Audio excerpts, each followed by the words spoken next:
ನಮಸ್ಕಾರ. ಕರ್ತವ್ಯ ಆಪ್ಗೆ ತಮ್ಮೆಲ್ಲರಿಗೂ ಆತ್ಮೀಯ ಸ್ವಾಗತ. ಇದು ಕ್ಷಣ ಮಾತ್ರದಲ್ಲಿ ಗುರುತಿಸಬಹುದಾದ ಹಾಜರಾತಿ ಅಪ್ಲಿಕೇಶನ್. ಬನ್ನಿ, ಕರ್ತವ್ಯ ಆಪ್ ಅನ್ನು ಹೇಗೆ ಬಳಸಬೇಕು ಎಂಬುದನ್ನು ನೋಡೋಣ.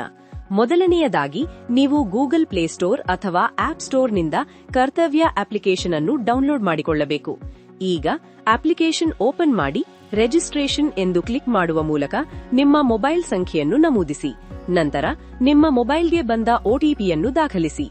ಈಗ ನಿಮ್ಮ ಆಧಾರ್ ಸಂಖ್ಯೆಯನ್ನು ನಮೂದಿಸಿ ಕನ್ಸೆಂಟ್ ಚೆಕ್ ಬಾಕ್ಸ್ ಮೇಲೆ ಕ್ಲಿಕ್ ಮಾಡುವ ಮೂಲಕ ನಿಮ್ಮ ಸಹಮತಿ ನೀಡಿ ಜನರೇಟ್ ಒಟಿಪಿ ಮೇಲೆ ಕ್ಲಿಕ್ ಮಾಡಿ.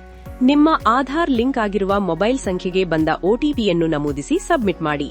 ಗಮನಿಸಿ, ಆಧಾರ್ ಲಿಂಕ್ ಮಾಡುವುದು ಕೇವಲ ಒಂದು ಬಾರಿಯ ಪ್ರಕ್ರಿಯೆಯಾಗಿದೆ. ನಿಮ್ಮ ಆಧಾರ್ ಸಂಖ್ಯೆಯು HRMSನಲ್ಲಿ ಲಿಂಕ್ ಆಗಿದ್ದರೆ ವಿವರಗಳು ಸ್ವಯಂಚಾಲಿತವಾಗಿ ಗೋಚರಿಸುತ್ತವೆ.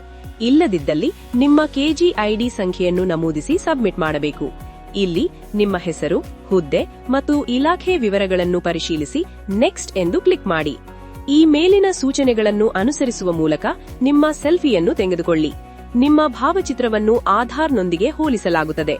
ಅದು ಹೋಲಿಕೆಯಾದಲ್ಲಿ ನಿಮ್ಮ ರಿಜಿಸ್ಟ್ರೇಷನ್ ಪ್ರಕ್ರಿಯೆ ಯಶಸ್ವಿಯಾಗುತ್ತದೆ. ನೆಕ್ಸ್ಟ್ ಹಾಗೂ ಲಾಗಿನ್ ಮೇಲೆ ಕ್ಲಿಕ್ ಮಾಡುವ ಮೂಲಕ ನಿಮ್ಮ ಹಾಜರಾತಿಯನ್ನು ಗುರುತಿಸಲು ಚೆಕ್ ಇನ್ ಮೇಲೆ ಕ್ಲಿಕ್ ಮಾಡಿ. ನಂತರ ನಿಮ್ಮ ಶಿಫ್ಟ್ ಸಮಯವನ್ನು ಆಯ್ಕೆ ಮಾಡಿ ನೆಕ್ಸ್ಟ್ ಎಂದು ಕ್ಲಿಕ್ ಮಾಡಬೇಕು.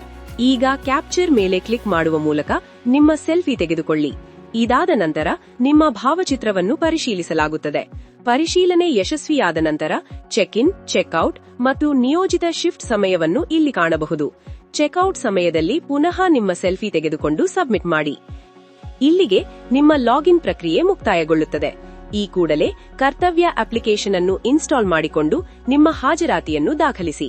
ಮುಂದಿನ ವಿಡಿಯೋಗಳಲ್ಲಿ ಶಿಫ್ಟ್ ಸಮಯವನ್ನು ಬದಲಾಯಿಸುವುದು, ರಜೆಗೆ ಅರ್ಜಿ ಸಲ್ಲಿಸುವುದು, OOD ಹಾಜರಾತಿ ಗುರುತಿಸುವುದು ಇತ್ಯಾದಿ ಸೌಲಭ್ಯಗಳ ಕುರಿತು ತಿಳಿದುಕೊಳ್ಳೋಣ. ಧನ್ಯವಾದಗಳು.